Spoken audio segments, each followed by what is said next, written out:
A Rádio Sonho de Deus apresenta História de Personalidades. A partir de agora, você vai conhecer um pouco da história de alguém que se destacou em diversas áreas ou com seu exemplo de vida. História de Personalidades.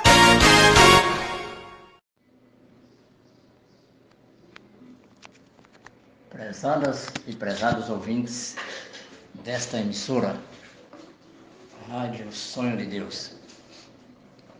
Desde a paradisíaca Biblioteca Campesina, Joaquim Lisboa Neto, mais uma vez com vocês, desfrutando do programa Personalidades. João Lisboa, vítima da sociedade hipócrita. Dele tenho pouquíssimas lembranças, pois quando partiu fisicamente, tinha eu apenas 7 anos, 2 dos quais padecendo com sua ausência. O meu avô, Joaquim Lisboa, levou ele ao Rio de Janeiro a fim de se tratar do alcoolismo exacerbado, cuja raiz, tudo leva a crer, residiu no fato do casamento dele ter sido anticonvencional. Prevaleceu o falso moralismo da época. Já nasci, portanto, fruto de transgressão, sob o signo da subversão, e disso me orgulho sem sombra de dúvidas. Ele se casou aos 25 anos de idade com Terezinha Cordeiro, Tizinha, de cuja união nasceram o locutor que vos fala, além de um filho, Evandro César, e uma filha, Maria de Fátima. Recordo que numa dessas voltas ao nosso convívio, ele pegou o garfo e a faca e disse: onde eu fiquei internado, esses talheres eram proibidos. Claro que não entendi nada.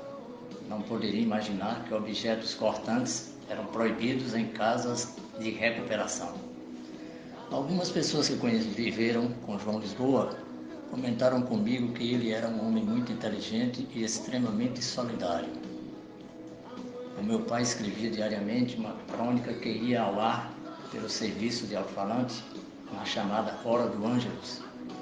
Quando o promotor local se ausentava, era Joãozinho, como carinhosamente o chamavam, quem desempenhava como substituto ad hoc, mesmo tendo cursado só até a 3ª série primária.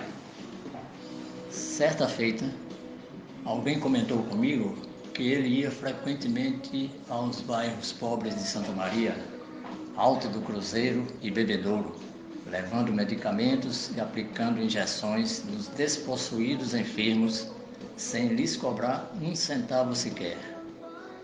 Exerceu como primeiro secretário do Clube Dramático, Recreativo e Literário 2 de Julho.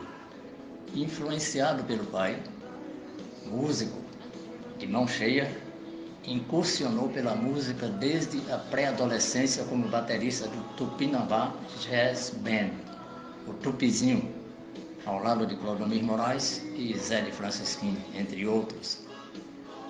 Anos depois, ele se incorporou como saxofonista, sax alto, à Filarmônica Vitória, cujo maestro era o meu avô paterno. Meu pai nasceu em Santa Maria aos 24 de abril de 1926, partindo fisicamente 33 anos e meio depois, a 29 de outubro de 1959, deixando em mim uma saudade inextirpável, acompanhada de um imenso orgulho pelo legado que ele me deixou. Altivo, altruísta, amigo do povo humilde, trabalhador, amante dos livros e da música.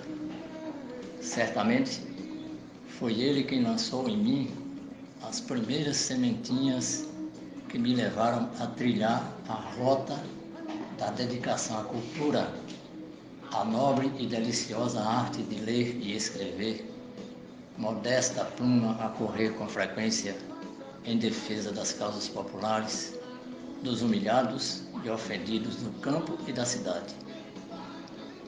Ao receber, através do meu, na época, amigo Benedito, a notícia de que ele estava expirando, eu corri para o quarto para ver o meu pai nos seus últimos momentos, mas uma parenta chamada Nana Ataíde barrou minha passagem. Eu, menino pequeno, não tive forças para vencer o sádico obstáculo imposto por aquela mulher.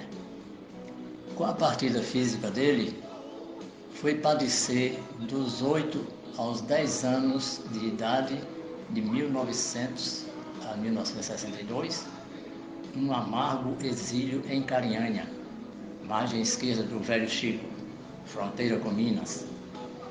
Há gente que diz que, passando o tempo, a saudade vai diminuindo. No meu caso, ocorre o oposto. À medida que o tempo corre, a saudade vai se arraigando. Sinto falta do que não aconteceu e poderia ter acontecido. Por exemplo, ele e eu poderíamos ficar horas e horas conversando sobre as coisas boas da vida, música, literatura, pássaros, natureza, curtindo netos, netas, bisnetas, bisnetos. João Lisboa, o meu farol maior, seu primogênito, segue pela vereda que você construiu amorosamente, esplendorosamente. Caloroso abraço para você, mi viejo, que se foi tão precocemente. Muito obrigado, ouvintes, mais uma vez, pela atenção que me dispensaram e até a nossa próxima empreitada.